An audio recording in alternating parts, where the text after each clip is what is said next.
Universe நேயர்களுக்கு எனது அன்பான வணக்கத்தை தெரிவித்துக் கொள்கிறேன் தோழர்களே. பராசக்தி இன்னைக்கு தமிழ்நாடே அதிருது. இந்திய திரையுலகத்திலே மிகப்பெரிய ஒரு விவாதத்தை கிளப்பி விட்டிருக்கக்கூடிய ஒரு சூழல் இன்னைக்கு இருக்குது. ஏன்னா ஜனநாயகன் என்கின்ற படத்திற்கு சென்சார் கிடைக்கலாம். அதற்கு காரணம் என்ன என்பதை நான் கடந்த காணொலியில் பேசுகிறேன். போட்டிருக்கிறேன் பார்த்தீங்கன்னா அது முழுவதும் நடிப்பு என்று தான் நான் இந்த நொடி கூட நான் பேசுகிறேன். ஜனநாயகன் படத்திற்கு உலகம் சுற்றும் வாலிபனைப் போல ஒரு ஹைப் ஏற்ற வேண்டும் என்பதற்காக திட்டமிட்டு வேண்டுமென்றே செய்கிறார்கள் என்பதுதான் இந்த நொடி என்னுடைய கருத்து. வேற ஒன்றும் இல்லை. சரி, பராசக்திக்கு நிகரான ஜனநாயகனா அப்படின்னு என்று கேட்டால் பராசக்தியின் கால் தூசுக்கு ஜனநாயகன் படம் சேராது. நான் எந்த பராசக்தியை சொல்கிறேன் தெரியுமா? இந்த பராசக்தியை, இந்த காணொலியை பதிவு செய்கின்ற அந்த நொடி, இந்த நாள் இன்னைக்கு ரிலீஸ். நான் அந்த படம் இன்னும் பார்க்கலாம். நான் நாளை பார்த்து அந்த படத்தை நான் விமர்சனம் கண்டிப்பாக போடுவேன். அதற்கு முன்னால் தமிழ்நாட்டில் ஒரு பேர் அதிர்ச்சியையும் பேர் அதிர்வையும் கொடுத்த ஒரு படம் பராசக்தி என்று சொல்வதற்கு இருவேறு கருத்துக்களே இருக்காது. ஒப்பற்ற நடிகன், உலகத்தில் தனி அடையாளம் இருக்கக்கூடிய மார்லின் பிராண்டோவை திரும்பி பார்க்க வைத்த ஒரு நடிகன் தமிழ்நாட்டில் தோன்றிய படம் 1952 சிவாஜி கணேசன். அது பராசக்தி. அப்படி என்னடா அந்த படத்தில் இருக்குதுன்னு சொல்லி பார்த்தீங்கன்னா, உண்மையிலே நீங்கள் அரசியல் தெரிந்து கொள்ள வேண்டும் என்று நினைத்தால், உண்மையிலே நீங்கள் வரலாற்றை ஓரளவு சமூகத்தோடு புரிந்து கொள்ள வேண்டும் என்று நினைத்தால், அன்றைய இலக்கிய தரத்தில் என்ன பிரச்சனைகள் இருந்தது, அதை எப்படி திராவிட இயக்கத்தினர் எதிர்கொண்டார்கள் என்கின்ற நினைச்சிங்கன்னா அந்த படத்தை போய் பாருங்கள். அதற்கு முன்னால் ஒவ்வொரு சீனையும், ஒவ்வொரு காட்சிக்கு பின்னாடி இருக்கக்கூடிய நுண் அரசியல் இருக்கு இல்லையா, அதை ஒரு 5-6 கேட்டகரியாக நான் பிரித்து கொடுத்துருக்குறேன். அதில் என்ன இருக்கும் தெரியுமா? ஆன்மீகம் இருக்கும், முழுமையான அரசியல் இருக்கும், முழுமையான சமூக பிரச்சனை இருக்கும். அதை விட இன்னொன்று சொல்லட்டுமா? இலக்கியமும் விமர்சிக்கப்பட்டிருக்கும். இப்படி எல்லாமா இருக்குமா? இப்போ நான் சொல்கிறேன் கேளுங்களேன். படம் டைட்டில் துவங்குகிற நேரத்திலேயே வாழ்க வாழ்க எங்கள் திராவிட நாடே அப்படின்னு சொல்லுவோம். நல்லா போயிருங்க, வாழ்க வாழ்க எங்கள் திராவிட நாடே. 2 பெண்கள் படிப்பாங்க, பாட்டு பாடி அப்படியே பாரதிதாசனோட பாட்டை பாடி அப்படியே கொண்டாடுவாங்க. அதெல்லாம் வெளியில் ஃபுல்லாக நாடகங்களில் ஆள் உட்காந்துருப்பாங்க. இதில் என்னையா பெரிய ஆச்சரியம் இருக்குதுன்னு கேட்டுறாங்க. இன்றைக்கி தமிழ்நாடு தனித்தமிழ்நாடு நீங்கள் யாரும் கேட்ட முடியாது. பக்கத்தில் இருக்கக்கூடிய இலங்கையில் ஈழத்தமிழர்கள் துள்ள துடிக்க கொல்லப்பட்ட போது கூட இங்கே கம்யூனிசம் பேசக்கூடிய எந்த பரதேசிகள் கூட இன்று வரை ஏற்றுக்கொள்ளவில்லை, இந்திய கம்யூனிஸ்டை தாண்டி. இது ரொம்ப உண்மையான, உள்ளம் கொதித்து இந்த வார்த்தையை சொல்கிறேன். தமிழர்களுக்கான தனி அடையாளத்தை சிதைப்பதில், தமிழர்களை பங்கு போட்டு கொண்டு பிரிப்பதில் அரசியலுக்கு இடம் இருக்கக்கூடிய சூழலில் இன்றைக்கு இருக்கக்கூடிய சீமானை போல ஒரு கேடுகட்ட பிறவிகள் தமிழ் தேசிய அரசியலை பேசிக்கொண்டு இருக்கக்கூடிய நேரத்தில் தமிழை, தமிழ்நாட்டை, தமிழர்களை சிதைக்கிறதிலிருந்து மீட்டெடுத்தவர் யார் என்று கேட்டால் திராவிட இயக்கமும் தந்தை பெரியாரும் பேரறிஞர் அண்ணாவும் என்பதில் இருவேறு கருத்தே கிடையாது. இதில் சினிமாவில் பங்கேற்றவர்கள் யார், இதற்கு பெரிய அளவில் மக்களிடம் கொண்டு போய் சேர்த்தவர்கள் யார் என்று சொன்னால், ஒரு பக்கம் கலைஞர் கருணாநிதியும், ஒரு பக்கம் எம்ஜி ராமச்சந்திரன். இதில் இடையில ஒருத்தர் இருக்கிறார் எஸ்எஸ்ஆர், இதில் இன்னொருத்தர் இருக்கார் கேஆர் ராமசாமி, இதில் இன்னொருத்தரும் இருக்கிறார் கலைவாணர் என்எஸ்கே. எக்கச்சக்கமான பேர் இருக்காங்க. இத்தனை பேர்த்தையும் ஒன்றுபோல் அன்பால் கட்டி அணைத்து அவரை அரவணைத்தவர் பேரறிஞர் அண்ணா. நீங்கள் திராவிட நாடு அப்படிங்கிற ஒரு கோரிக்கையை தமிழ்நாட்டில் பராசக்தி படத்தில் டைட்டிலே வரும். படம் திராவிட நாடு நீங்கள் கேட்டுருவீங்களா? நேரு என்ன செஞ்சாருங்கிற அரசியல் நீங்கள் புரிஞ்சுக்கிடணும். அதுக்காகத்தான் நம்பர் 1 இதை சொல்கிறேன் டைட்டில். சரி, இந்த நிகழ்ச்சியை, இந்த பாடலில், இந்த நாடகத்தை வாழ்த்தி பேசுவதற்கு நாயகன் வருவார். நாயகன் என்ன சொல்லுவார் தெரியுமா? அழகாக திராவிட நாடும் திராவிட நாட்டிற்கு இன்றைக்கு இருக்கக்கூடிய பிரச்சனையையும் தெளிவாக இந்த பெண்கள் ஆடி பாடி மக்களிடம் கொண்டு போய் சேர்த்தார்கள். உங்களை நான் வாழ்த்துகிறேன் சொல்லி மலர் மாலையை அந்த நாடக பெண்மணிகளிடம் கையில் கொடுத்துட்டு, பொன்னாடையை கையில் கொடுத்துட்டு அவங்கள வணங்கி மேடைக்கிட்ட வருவார். ஒரு அறிஞர் சொன்னார், தமிழ்நாட்டில் இன்று என்ன பிரச்சனை? கடல் ஏன் உப்பு கரிக்கிறது என்று தெரியுமா தமிழர்களே? தமிழர்களின் கண்ணீர் துளிகள் கடலாக பெருகி இருப்பதை நினைத்துத்தான் கடலே உப்பு கரிக்கிறது என்று சொன்னார். அதை சொன்னது யார் தெரியுமா? பேரறிஞர் அண்ணா. ஒரு அறிஞர் சொன்னார்னு சொல்லிட்டு பேரறிஞர் அண்ணா அவர்களோட கோட்டை அப்படி அந்த கோட் வேர்டு அப்படியே சொல்லி டைட்டில் ஃபஸ்ட்டு காட்சி வைக்கணும். இது நீங்கள் டைட்டிலேருந்து தப்பி வெளியில் வர்ற அளவுக்கு இங்கே மற்றவன் படத்தை எடுத்துக்கிட்டு சொல்கிறானுங்களே, இதிலெல்லாம் இருக்குமா? நீங்கள் நினச்சி பார்க்கணும். அடுத்து சிவாஜி கணேசனோட தங்கச்சி, ஒற்றை தங்கச்சி, பிழைப்புக்காக வெளிநாட்டுக்கு போயிருப்பாங்க. 3 அண்ணன் தம்பி இருப்பாங்க, 3 அண்ணன்மார்கள் இருப்பாங்க. 3 அண்ணாக்களும் கல்யாணத்துக்கு வரணும்னு நினைப்பாங்க, முடியாது. வச்சு இங்கே பொண்ணு மாப்பிள்ளை பார்த்துருவாங்க. கல்யாணம் இப்போது பர்மாவிலேருந்து அவங்க வரணும். வரும்போது என்ன நடக்கு அப்படிங்கும்போது இங்கே ஒரு சீன். 2வது பாயிண்ட், அண்ணனால் டிக்கெட் கிடைக்காது, வர முடியலை. அது கப்பலில் ஒரு பிரச்சனையாக, ஏன்னா முதல் உலகப் போர் 2ஆம் உலகப் போர் ஸ்டார்ட் ஆயிரும். அதில் பிரச்சனையாகி வர முடியாத சூழலில் இருக்குது. இப்போ கல்யாணிக்கு குழந்தை பிறக்கணும். கர்ப்பமாக இருக்கக்கூடிய கல்யாணிக்கு சிவாஜி கணேசனோட தங்கச்சிக்கு, புரிதலாக சொல்கிறேன், தங்கச்சிக்கு வந்துடணும். இப்போ என்ன பேசுவாங்க அப்படின்னு கேட்டால், நீங்கள் என்ன சினிமாவுக்கு போகிறீங்களா அப்படின்னு சொல்லி நாயகனும் நாயகியும் கேட்கும்போது, இப்போது அந்த பெண் கர்ப்பமாக இருக்கிறவங்களை பார்த்துனோன்னு மாமனார்கிட்ட சொல்லுவாங்க, உங்களுக்கு பேரன் பிறந்தால் பன்னீர்செல்வன் பேர் வைக்க போகிறாங்களாம், பேத்தி பிறந்தாப்புலனா நாகம்மைன்னு பேர் வைக்க போகிறாங்களாம். தோழர்களே, உண்மையிலே மெய் சிலிர்த்து போய்விட்டேன். இதற்கே பராசக்திக்கு 2 கரம் கூப்பி வணக்கம் சொல்லி சல்யூட் அடிக்கணும். யார் அந்த பன்னீர்செல்வம்? யார் அந்த நாகம்மை? பன்னீர்செல்வம் யாருன்றது தெரியுமா? நீதி கட்சிக்கு தலைவராக தந்தை பெரியார் தான் வர வேண்டும் என்று சொல்லி அதற்கான முன்னெடுப்புகளை எடுத்து ஆங்கிலேய ஆட்சி காலத்தில் சமூக நீதிக்காக முழுக்க உரிமை கொடுத்தவர். அமைச்சரவையில் இடம்பெறுவதற்காக சென்று லண்டனுக்கு செல்லுகிற பொழுது ஓமன் விமானத்தில் பறந்து கொண்டிருக்கப்போ நடுக்கடலில் விழுந்து மறைந்து போயிட்டார். நீங்கள் போட்டு பாருங்கள், சர் ஏடி பன்னீர்செல்வன் சொல்லி கூகுளில் எல்லாத்தையும் தேடி பாருங்கள். ஒரு முறுக்கு மீசையோட ஒருத்தர் இருப்பார். அவர் அந்த மீசை முறுக்கி கம்பீரமாக இருக்கு இல்லையா, அதுதான் இன்றைக்கி நீங்களும் நானும் இன்றைக்கி கம்பீரமாக இருக்கக்கூடியதுக்கு அடித்தளம் போட்டவர். அவர் மறைந்தபோது பெரியார் எழுதினார், தலையில் அடித்து கொண்டு அழுதார், ஐயோ பன்னீர்செல்வம், நீ மறைந்து போய்விட்டாயா, இயற்கையே நீ என் உயிரை எடுத்துக்கொண்டு பன்னீர்செல்வத்தை நீ கொண்டு வந்து. யாருக்கும் கலங்காத பெரியார் அன்னைக்கு அழுதார். அப்படின்னா அவர் எப்படிப்பட்ட ஆளாக இருப்பார்? அந்த பேரனா பிறந்தா வச்சுருக்கோன்னு சொன்னான். பராசக்தி, அதுதான் நான் சொல்கிறோம். ஏன் பராசக்தின்னு வச்சது கடைசியில் சொல்கிறார். பேத்தி பிறந்தால், பெண் குழந்தை பிறந்தால் நாகம்மை என்று பேர் வைக்கணும்னு சொல்லி வசனத்தில் எழுதியிருக்கிறாங்க. திராவிட இயக்கத்தவர் கலைஞர் கருணாநிதி தான் சொல்கிறோம். 1000 முரண்கள் இருக்கலாம், 1000 தமிழ்நாட்டை அப்படியே உச்சி குடுமின்னா உங்களுக்கு புரியும், ஆட்டி அசைச்சு பிடுங்கி எறிஞ்ச படம் அது. மீண்டும் தமிழர்களிடம் பேசு பொருளாக்குறதுக்கு நன்றியை தான் அந்த புதுசாக இப்போ வந்திருக்கக்கூடிய அந்த கூத்தாடிக்கு நம்ம சொல்லணும்னு நினைக்கிறோம் நம்ம. சரி, யார் அந்த நாகம்மை?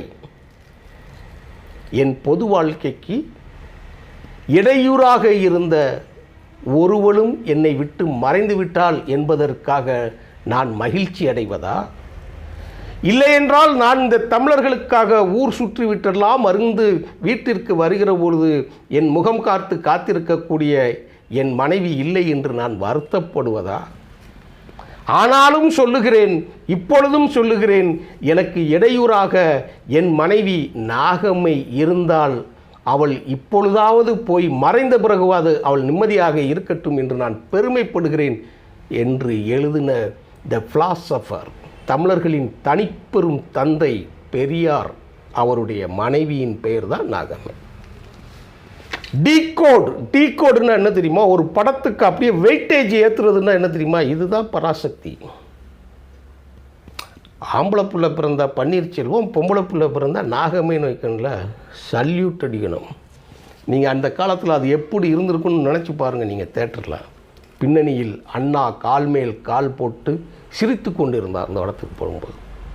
தேட்டர்கள் வெடித்து சிதறினது. இப்போ சொல்லிட்டேன்னா தமிழ் திராவிட நாடு சொல்லிட்டாரா? திராவிட நாடுக்கு அடித்தளமிட்ட எம் தலைவர் தந்தை பெரியார் அவர்களையும் அவர் மனைவி நாகம்மை அவர்களையும் நீதி கட்சிக்கு பின்னல் வர இருக்கக்கூடிய திராவிடர் கழகத்திற்கும் தலைமையேற்பதற்கு பெரியார் தான் வர வேண்டும் என்று முன்மொழிந்த பன்னீர்செல்வத்தையும் காட்சியாக வச்சாங்களா பராசக்தி. இன்னைக்கு நீங்கள் அப்படி ஒரு படத்தை நீங்கள் எதிர்பார்க்க முடியுமா? ஏங்க, யார் ஆதரிக்கிற எந்த காட்சி எந்த படமாக இருக்கட்டும், இதை ஒரு திரையில் சொல்லி ஒரு புது கதாநாயகனை வைத்து மக்களை திரையரங்கிற்குள் உள்ளே கொண்டு வந்து கட்டி போடுகிற அளவுக்கு ஒரு படத்தை எடுக்கணும்னா அந்த பராசக்தியோடு யார் மோதுறாங்கிறத நீங்கள் பார்த்துக்கோங்க. மூணாவது ஒன்று சொல்கிறார், இப்பெல்லாம் மனிதர்களுக்கு இருக்கக்கூடிய மதிப்பு கொஞ்சம் கூட இல்லை, மிருகங்களுக்கு தான் பெரிய மதிப்பு இருக்குன்னு பேசக்கூடிய நேரத்தில் வில்லன் சொல்லுவார், ஏன்பா நீங்கள்லாம் அரசியலுக்கு வந்து பெரிய ஆள் ஆகிட்டீங்கன்னு நினச்சிக்கிட்டு இருந்தீங்கன்னா அப்போ நீங்கள் வந்து மேயராக வந்து நீங்கள் எல்லாத்தையும் திருத்துங்கப்பா. இன்றைக்கி இருக்க மேயர் மாதிரி அன்றைக்கி நினச்சிடக்கூடாது. நீங்கள் மேயருங்கிறது ஒரு பெரும் பதவி, பெரிய இதில். அதில் அந்த கேரக்டர் சிவாஜி சொல்லும், நாங்கள் வந்து மாற்றுவோமே அப்படின்னு. 52க்கு பிறகு சென்னை மாநகராட்சியை பேரறிஞர் அண்ணாவின் தலைமையில் இருக்கக்கூடிய மாநகராட்சியை திமுக கைப்பற்றியது. அதோட தலைமை யார் என்பதை தான் எம்ஜிஆர் உருவாக்குனாருங்கிறதுக்கு நான் ஒரு காலம் போட்டிருக்கேன். மூணாச்சா அரசியல் பராசக்தி. இப்போ 4 உங்களுக்கு சொல்கிறேன் பாருங்கள், முக்கியமானது. நாயகி பேசுவாப்புல, கதாநாயகி, என்னடா எப்போ பார்த்தாலும் அண்ணேங்கிறவங்க அண்ணா எப்போ தான் வருவார் போவார், எனக்கு அண்ணா அண்ணா அண்ணான்னு நீ கூப்பிட்றிய, விட்டால் மூச்சுக்கு 32 தடவை நீ அண்ணா அண்ணான்னு சொல்கிறிய, எனக்கே ஒரு மாதிரியா இருக்கு. உனக்கு என்ன அண்ணான்னா தான்? ஆமாம், எங்களுக்கு அண்ணாண்ணா, எனக்கு 3 அண்ணா இருக்கார். சினிமாவில் கதையில் வரும் 3 அண்ணன் இருப்பாங்க இல்லையா, எனக்கு 3 அண்ணா இருக்கிறாங்க. இப்போ உனக்கு பைத்தியம் முடிச்சிட போது அண்ணா அண்ணா அண்ணான்னு சொல்லு. அப்படிங்கும்போது அந்த கேரக்டர், லேடிஸ் கேரக்டர் சொல்லும், நாயகி கேரக்டர் சொல்லும், ஆமாம் எனக்கு அண்ணா பைத்தியந்தான் அப்படின்னு. தேட்டரில் எப்படி வெடித்து சிதறி இருக்கும் என்று பார்த்துக்கணும். இது ஒன்றும் சும்மா வாரது கிடையாது. சும்மா ஒரு கேரக்டர் பேசிட்டா தேட்டரில் ஒன்றும் இன்றைக்கி இருக்கக்கூடிய எல்லாம் படித்து முடித்து இப்போ என் மகன் பொறியாளராக இருக்காங்க, என் மகள் பொறியாளராக இருக்காங்க, எல்லாருமே பல்வேறு படிப்புகள் இருக்கக்கூடாது. அன்றைக்கு அன்றாடங்காட்சிகளுக்கு அரசியல் வகுப்பு திரையில் இருக்கக்கூடிய கதாநாயகர்கள் மூலமாக அந்த கேரக்டரை பேச வச்சாங்க. அதுதான் ரொம்ப முக்கியமானது. சும்மா வாழ்க ஒளிய டான்ஸ் ஆடிக்கிட்டு கெட்டி பிடிச்சிட்டு ஓடுறதெல்லாம் அப்பெல்லாம் கிடையாது. எப்படி பேசியிருக்காங்கன்னு சொல்லி பார்த்துங்க. உரையாடலை, மக்களிடம் அரசியலை கடத்தி இருக்கக்கூடிய விதம் பராசக்தி. அது கூட வேறு யார் வந்திருக்காங்கன்னு சொல்லிப்பா. இதெல்லாம் சும்மா ஷார்ட்டாக சொல்கிறேன். 4வது என்ன தெரியுமா, அன்னைக்கு இருக்கக்கூடிய உணவு பஞ்சம். கதாநாயகன் character VK. Ramasamy character, Kalyani எல்லாம் மறைஞ்சு ஒரு கேரக்டர் வந்து கணவன் இழந்து எல்லாம் வந்து வீட்டுக்குள்ளே வரும்போது அவன் அடைக்கலம் கொடுக்குறது மாதிரி ஏமாற்றி இதுகளில் சொல்கிறான். அவன் பேர் ஒரு கேரக்டர், ஒரு கேடுகட்டவன். அப்போல்லாம் பதுக்கள் என்ன நடந்திருக்கோம் வச்சுருக்கோன்னு சொல்லி நீங்கள் முத்துராமலிங்கத்தேவரோட உரையை எடுத்து பார்க்கும்போது, அந்த பழைய சட்டமன்ற உறுப்புகள் உரைகளை எடுத்து பார்க்கும்போது இந்த பொருள் புரியும். நெல், 2வது நூல், 3வது சர்க்கரை. இந்த மூன்றையும் பதுக்கி வேண்டுமென்றே பஞ்சத்தை உருவாக்கினார்கள். யார் கையில் இருக்கும்? இந்த 3 நிலக்கலார்களிடம் இருக்கும். நிலக்கலார்கள் இருக்கக்கூடிய உற்பத்தி பொருள் யார்கிட்ட இருக்கும்? அரசாங்கத்திட்ட இருக்கும். அரசாங்கத்தோட மூலப்பொருள் யாருக்கிட்ட இருக்கும்? அது எப்படி உங்களுக்கு தட்டுப்பாடாக ஆகிறது? பதுக்கல்ல வச்சுருந்தா பிளாக்கில் மணி வைக்கிறது. இது ஒரு அரை மணி நேரம் ஒரு கண்டென்ட்டாக போகும். அப்போது அந்த நெல்லும் நூலையும் சர்க்கரையும் தேடி யாராவது பதுக்கி வச்சுருக்காங்கன்னா, நான் ஒரு காணொளி போட்டிருக்கிறேன் தோழர்களே, நம்ம இதில் பின்னாடி நீங்கள் போய் பார்த்தீங்கன்னா உங்களுக்கு தெரியும். நீங்கள் உங்கள் வீட்டில் ஒரு திருமண நிகழ்ச்சியோ சடங்கு நிகழ்ச்சியோ வைத்தால் நீங்கள் தாசில்தார் ஆஃபீஸ்லேயும் முனிசிபல் ஆஃபீஸ்லேயும் நீங்கள் ஒப்புதல் பெறணும். எதுக்கு தெரியுமா? உண்மை சொன்னால் நம்ப மாட்டீங்க. நீங்கள் எத்தனை பேருக்கு சோறு போடுறீங்கன்னு சொல்லணும். அந்த சோறு போட்ட எச்சி இலையை எண்ணுவதற்கு நாய் அல்ல, பிச்சைக்காரர்கள் அல்ல, நரிக்குறவர்கள் அல்ல, தாசில்தார் வந்து நிற்பார். இதெல்லாம் நம்புறது மாதிரியா இருக்குது? நம்பித்தான் ஆகணும். இதையெல்லாம் மாற்றியது யார் என்று சொன்னால் இந்த பராசக்தியில் பேசுகிற இந்த அரசியல் மூலமாக கடத்திய பேரறிஞர் அண்ணா அவர்கள், கலைஞர் கருணாநிதி, புரட்சித் தலைவர் எம்ஜிஆர் அவர்களுடைய இந்த தொடர்பில் இருக்கக்கூடிய, இன்றைக்கும் நடைபெறும் போய்கொண்டு இருக்கக்கூடிய மறுமலர்ச்சி திமுகவின் பொதுச் செயலாளர் தலைவர் வைகோ உள்ளிட்ட திராவிட இயக்கத்தினருக்கு தாழ்ந்த பங்கு. யோசிச்சு பாருங்க, இன்னைக்கும் ஒருத்தர் நடந்துகிட்டு இருக்கிறார். ஒரு கோரிக்கைக்காக, மக்களுக்காக தன்னை வருத்தி இந்த இயக்கத்தில் ஒருத்தர் நடந்துகிட்டு இருக்கிறாங்க உள்ளே இருக்கும்போது. அதுதான் ரொம்ப முக்கியமாக கவனிக்கக்கூடியது. அது மூலமாக சொல்லுவாங்க, சிபிஐ வீட்டுக்குள்ளே நுழைஞ்சிரும். உள்ளே நுழைஞ்ச உடனே அந்த வீட்டுக்கு ஆள் வரும். என்னையா செய்றீங்க, என்ன வஞ்சிருக்கேன், நான் நூல் வாங்க இதுகள்லாம் பார்க்க வந்திருக்கேன்னு. இவன் என்ன செய்வான், பதறி போய் என்ன போய் நீங்கள் சந்தேகப்படுறீங்களா வைக்கிங்களா, ஏன்னா நூல் கடத்தல் இருக்கு இல்லையா அப்படின்ட்டு வருவாங்க. ரொம்ப தோழர்களே, ரொம்ப முக்கியமான விஷயம் இதில். இந்த சீனில் உள்ளே வரும். பேசணுன்னா 2 மணி நேரம் இந்த படத்தை பேசலாங்க, அப்படி ஒரு இது. அப்போ அதுக்குள்ளே ஒரு அரசியலை கடத்தும் போது இவர் என்ன சொல்லுவார் அப்படின்னு கேட்டால், நீங்கள் சொல்லிக்கூட வாத்தியாராக இருக்கீங்க, இங்கே என் வீட்டுக்கு நீங்கள் வந்துட்டீங்கன்னு கேட்கும்போது அவர் சொல்லுவார், ஆமாப்பா நான் இப்போ சிஐடியாக மாறிட்டேன், அதனால் ஏதாவது இருக்கான்னு சொல்லி பார்க்க வந்தேன்னு சொல்லும்போது, நான் சன்மார்க்கத்தின் தலைவராக இருக்கிற என்ன போய் நீங்கள் சந்தேகப்படலாமான்னு கேட்கும்போது பின்னாடி இருக்கக்கூடிய கேரக்டர் சொல்லுங்க, திருட்டு பசங்கம்பார், ஆன்மீகம். இந்த பக்தி வேஷம் போட்டுக்கிட்டு அலைகிறானுங்க இல்லையா, இன்றைக்கி திருப்பரங்குன்றத்தெல்லாம் நீங்கள் இதில் கனெக்ட் பண்ணிக்கோங்க. யாருங்கிறதெல்லாம் எல்லாம் பாருங்கள், யாருக்கு எதிராக என்றும் பாருங்கள், இதில் பாதிக்கப்படுறவன் யாருன்னு சொல்லி பாருங்கள், உங்களுக்கு எல்லாமே அரசியல் தெரியும். அன்னைக்கே சொல்லுவார், திருட்டு பசங்கம்பார். டேய் யாரடா சொல்கிற அப்படிம்பாப்புல, திருட்டு பசங்க வந்துட போகிறாங்க சாமி அப்படின்னு சொல்லி வேலைக்காரன் மூலமாக அந்த கடலை கடத்துவார். இப்போ சொல்லுவார், நான் நூலை தேடி வந்திருக்கேன்னு நினைக்கியா, அப்படி இல்லைப்பா, உங்ககிட்ட படித்த நூல் இருக்கு இல்லையா, புத்தகங்கள், அது எதாவது இருந்தால் வாங்கிட்டு போகலான்னு சொல்லணும். இப்போ இந்த சீனுக்கு அடுத்த சீன் வைக்கணும் இல்லையா, புத்தகம் நூல் அப்படின்னு சொல்லி கேட்டார் இல்லையா, அப்படியே க்ளோஸ்அப் காட்சியில் கேட்கும். அந்த க்ளோஸ்அப் காட்சி நம்ம கதாநாயகிட்ட வைக்கிற மாதிரி கேட்கும். முழுக்க பாரதிதாசன் புத்தகம், அண்ணா புத்தகம் படத்தோட. பாரதிதாசன் புத்தகத்தை கவிதைகள் அப்படிங்கிறது இருக்கும். அப்போது வில்லன் சொல்லுவாப்புல, நூல் கேட்டார், என்னமோ பாரதிதாசனா அழகின் சிரிப்புன்னு இருக்கு, விதவைகளுக்காக கைம்பெண்களுக்காக பாடுனது பராசக்தி, விதவைகளுக்காக கைம்பெண்களுக்காக கவிதை எழுதிய பராசக்தி படத்தில் இருக்கக்கூடிய அந்த காட்சியில் யாரை சொல்லுவார் தெரியுமா, பாரதிதாசனை இன்ட்ரடக்ஷன் பண்ணுவார். ஆனால் மறந்தும் பாரதியார் பேரை சொல்ல மாட்டான், சங்கி பாரதியை பற்றி பேச மாட்டாங்க. அடுத்து என்ன சொல்லுவார் தெரியுமா, அதுலேயே பாரதிதாசனோட அழகின் சிரிப்பிலிருந்து குடும்ப வழக்கிலிருந்து எல்லாமே அடுக்கடுக்காக அப்படியே செய்திகளை போவோம். இலக்கியத்திலேயும் சரி, இலக்கியத்தில் என்ன விமர்சனம் பண்ணுறதுங்க பார்ப்போம். ஒரே ஒரு ஷாட் அதுக்கு போதும் உங்களுக்கு. அவையில் இல்லாததா, கம்பளத்தில் இல்லாததா அப்படின்னு கேட்கும்போது சொல்லுவாப்புல, ஔவையார் கூழுக்கு எழுதியவள். நல்லா கேட்டுக்கணும், ஔவையார் கூழுக்கு எழுதியவள், கம்பர் தங்கத்துக்கு எழுதியவன். என்ன வித்தியாசம் இருக்குன்னு பார்த்துக்கணும்.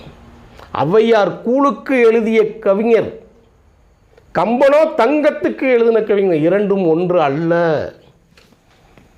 ஔவையார் கந்தையானாலும் கசக்கி கட்டு, கூழானாலும் குளித்து குடி, ஆத்திச்சூடியெல்லாம் எழுதுனாங்க இல்லையா, அறம் செய்ய விரும்பு ஆறுவது சினம் அப்படி போல் இருக்கு இல்லையா. கம்பன் யாரை பார்த்து எழுதுனா, ராமாயணத்தை, அதுக்குள்ளே போக விரும்பவில்லை, அது தங்கத்துக்கு எழுதின பாட்டுன்னு சொல்லி கடந்து உள்ளே கொண்டுட்டு போயிடுறாரு. இதுகளில் இலக்கியம் விமர்சனம், எதில் பராசக்தி, அதுகளில் நீங்கள் கனவிலும் நினைத்து பார்க்க முடியாதான் இன்றைக்கி ரிப்பீட் ஆகுது. அது அடுத்து ரொம்ப முக்கியமான ஒரு செய்தி என்ன தெரியுமா, இன்றைக்கி சாதி பெயர் ஒழிப்பு இருக்கு இல்லையா, அதை பர்மாவிலிருந்து அகதிகள் உள்ளே வைக்கும்போது உள்ளே சொல்லுவான். அந்த காட்சியை அப்படியே சொல்கிறேன் பாருங்கள். ஒரு அகதி உள்ளே வருவார். எப்பா உன் பேர் என்னப்பா, என் பேர் ராமச்சந்திரன். நல்லா கேட்டுக்கணும், உங்கள் பேர் என்ன, என் பேர் ராமச்சந்திரன். உங்கள் அப்பா பேர் என்ன, பரமசிவம் பிள்ளை. பரமசிவம் பிள்ளை அப்படின்னு எழுதுவார். உன் பேர் என்ன, ராமச்சந்திரன். ராமச்சந்திரன் பிள்ளை அப்படின்னு எழுதுவார். யார், அந்த போலீஸ் எழுதுவார். அப்போ அந்த கேரக்டர் சொல்லுவோம், ஐயா ராமச்சந்திரன் தான் என் பேர், உங்கள் அப்பா பேர் பரமசிவம் பிள்ளைன்னு சொன்னேன்லப்பா அப்படின்னு சொல்லி எழுதிட்டு இப்படி பார்ப்பார். ஆமாங்க ஐயா. பிறகு உன் பேர் ராமச்சந்திரங்க. ஆமாங்க ஐயா. ராமச்சந்திரன் பிள்ளை தானே வரணும். இல்லையா ராமச்சந்திரன் தான். ஓ எல்லோரும் மாறிட்டீங்களா? பகுத்தறிவு. இந்தியாவில் எங்கும் இல்லாத கம்யூனிசம் ஆளுகின்ற கேரளாவில் கூட இல்லாத கம்யூனிஸ்ட் கட்சி தலைவர்களே சாதி பேரோடு தான் இன்றைக்கி இருப்பாங்க. நீங்கள் யாரை வேணாலும் எடுத்துக்கோங்க. 52 நாங்கள் இப்போல்லாம் அதை விட்டு விலகி ரொம்ப வந்தாச்சுங்க. எங்களுக்கு சாதி பேர் பிள்ளைலாம் கிடையாதுங்க. என் பேர் ராமச்சந்திரன் தாங்க. அன்னைக்கே எழுதப்பட்ட வரலாறு. நீங்கள் போய் பார்க்கணும். திராவிட இயக்கம் என்ன கிழித்தது என்று கேட்கீங்க இல்லையா?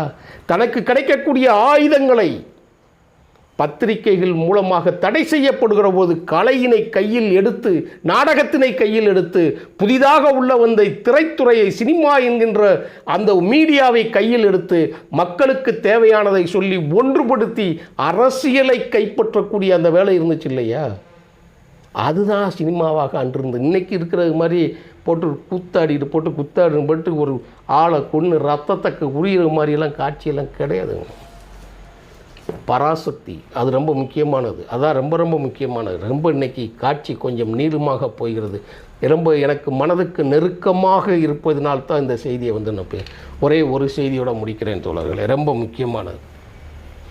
இந்திக்காரனை உள்ளே விடுறதுலேருந்து அதுதான் இந்த செகண்ட் பார்ட்டில் இப்போ இருக்கக்கூடிய பராசக்தியில் இருக்குது. அந்த படம் பார்த்து நான் கண்டிப்பாக பேசுவேன். இப்போது 100 பேருக்கு இடம் இருக்கக்கூடியதோ 101வது ஆள் உள்ளே வரும்போது, எஸ்எஸ்ஆர் உள்ளே வரும்போது என்ன செய்வாங்கன்னா தடுத்துருவாங்க. அதெல்லாம் ஆள் இல்லை போகும்போ. அப்போ அதுக்கு அடுத்து இருக்கிற ஒருத்தர் வருவான். அவன் பேர் என்னம்மா? ஐயா என் பேர் மோகன்லால் அப்படிமா. எங்கே அது? நான் இந்தியாங்கம்மா. இந்தியான்னா இங்கே எதுக்கு வந்திருக்கேம்மா? இல்லை நான் இந்த கப்பலில் தான் வந்தேங்க. இங்கே 100 பேருக்கு இருக்குதுன்னு சொல்லி அவங்கிட்ட வர சொல்ல. யார்? வடக்கன்ட்ட இந்திக்காரன்ட்ட இதை சொல்ல மாட்டான், உள்ளே போன்றுவான்.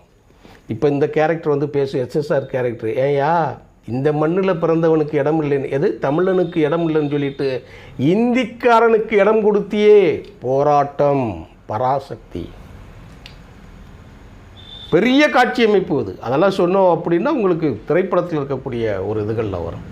ஆனால் ஒரு திரைப்படத்தை நீங்கள் காணுகிற பொழுது அதற்கு பின்னணியில் இருக்கக்கூடிய அரசியல், சமூகவியல் எல்லாற்றையும் கலந்து அந்தந்த காலத்து அந்தந்த நேரத்து பிரச்சனைகளோடு நீங்கள் ஆய்வாக அதை பார்த்தா தான் நீங்கள் சினிமா எப்படி எடுக்கப்பட்டது, அண்ணா எப்படி மக்களை, கீழ்நிலை மக்களை, அன்றாடம் காட்சிகளை, ஒருவேளை கஞ்சிக்கு உத்தரவாதம் இல்லாமல் கை ரிக்ஷா இழுத்தவர்களை, சுமை தூக்கியவர்களை, ரிக்ஷா ஓட்டினவர்களை அத்தனை பேரும் அரசியல் படுத்தினது எப்படின்னா இப்படித்தான் அரசியல் பண்ணார். எங்களுக்கு இப்படித்தான் திரைப்படம் தேவைப்பட்டது. இதன் மூலமாகத்தான் நாங்கள் இந்தி மொழியை எதிர்த்து தமிழ் மொழியினை காக்கக்கூடிய ஒரு ஆற்றலை, ஒரு இளைஞர் படையை உருவாக்குவது என்று சொன்னால் அதுக்கு இதுதான் ரொம்ப முக்கிய காரணமாக இருந்துச்சு. கலையை அப்படித்தான் பயன்படுத்தணும். நாங்கள் அதை பேச வைக்கக்கூடிய சூழலையும் அன்றைய சினிமாவை ஒப்பீடு செய்வதற்குமான சூழலை இன்றைக்கி ஒரு அயோக்கியை நம்ம கொடுத்துட்டோம். அதுதான் நமக்கு பேச வேண்டிய காட்சி. கடைசியில் ஒரு காட்சி இருக்கும். நான் அதை சொல்கிறேன். இடப்பட்ட பேசலாம் நிறையா இருக்கும். அதோடு நான் நிறைவு செய்கிறேன் தோழர்களே. 25 நிமிடங்கள்கிட்ட ஆகிப்போகுதுன்னு நினைக்கிறேன். கடைசி கல்யாணியெல்லாம் சேர்ந்து எல்லாம் முடித்து கண்ணீர் காட்சியோட சுபமாக அந்த நிகழ்ச்சி முடியும் போது நீதிபதியாக இருக்கிற பதறி போய் எல்லாரையும் கூட்டு வருவார். அப்போ பிச்சைக்காரர்களோடு இருந்து பிச்சைக்காரர்களுக்கு என்று ஒரு மாநாடு போட்டு அந்த மாநாட்டுக்காக இவர் வசூல் போகிற மாதிரி எல்லாம் செஞ்சு கதாநாயகன் என்ன செய்வார்? எஸ்எஸ்ஆர் வெளியே போவார். எங்கடா போகிறோம்மா? நான் எங்கள் ஆளு கூட போகிறேன். உங்கள் ஆளுங்கன்னா யார்? பிச்சைக்காரங்க தான். கக்கன்னு சிரிப்பாங்க. என்ன சிரிக்கிறீர்கள்? பிச்சைக்காரர்கள் என்று உங்களுக்கு என்ன சிரிப்பாக இருக்கா? தமிழ்நாட்டில் பிச்சைக்காரர்கள் தான் அதிகமாக இருக்கிறார்கள். அரசியல். அப்போ நீ ஏண்டா மாளிகையிலிருந்து நீ அங்கே போகணுன்னு நினைக்க? எஸ்எஸ்ஆர் பேசுவார். அப்போது அவர்களை நான் மாளிகைக்கு கொண்டு வரட்டுமா அப்படிமா? இதுதான் கம்யூனிஸ்ட் அரசியல். எந்த இடத்துல கம்யூனிசம் மலரும் தெரியுமா? மொழியின் மேல் ஆர்வம் இருப்பவர்கள், மொழி வாழ் மக்கள் வாழும் நிலத்தின் மேல் ஆதிக்கம் இருப்பவர்கள், உரிமை கொண்டாடுவர்கள் தான் அந்த ஒரு சும்மா கம்யூனிசம் பேசுகிறவனுக்கெல்லாம் வராது. ஒருத்தன் பொருள் எடுக்கிறதுக்கு பிரச்சனை இல்லை. அந்த நிலத்தில் அந்த மனிதனின் அவனோட உரிமையை மீட்டெடுத்து அவனுக்கான ஒரு பகுப்பாய்வை கொடுக்குறான் இல்லையா? அந்த இடத்துல தான் கம்யூனிசம், ஒரிஜினல் கம்யூனிசம். அந்த பிச்சைக்காரர்களை மாளிகைக்கு அழைத்துவார்கள் என்று சொல்லும்போது உறுதியாக அழைத்து வருவோம் அப்படின்னு சொல்லி பிச்சைக்காரர்களை அழைப்பதற்கு அது போகிறதோட பட முடியும். பராசக்தி. இதை பேசுவதற்கும் இன்னும் பேசினா 1 மணி நேரமாகும் தோழர்களே. இதை பேசுவதற்கு ஒரு வாய்ப்பு கொடுத்த இந்த டேஸ்க்கு நன்றி சொல்லி, அதே நேரத்தில் இப்பொழுது இருக்கக்கூடிய பராசக்தியை நாளையோ நாளை மறுநாளோ எனது பார்வையில் பராசக்தி பேசுவேன். நன்றி, வணக்கம் தோழர்களே.